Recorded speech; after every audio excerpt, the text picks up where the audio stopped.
How to enable Face ID in Barclays app. First of all, make sure Face ID and passcode are properly set up in your iPhone setting.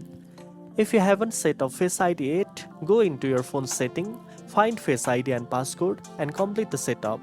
Next, open the Barclays app and sign into your account using your password. Once logged in, tap the More option at the bottom right corner of the home screen. From there, go to Settings and log in for the Face ID option. Tap Enroll Face and follow the on-screen instructions to scan your face using your phone's camera. As long as everything is valid and verified, you will be able to use your Face ID to sign into your Barclays app instead of typing your passcode every time. You can toggle this option on or off anytime you want by returning to the More menu and the Face ID settings. Now you know how to enable Face ID in the Barclays app.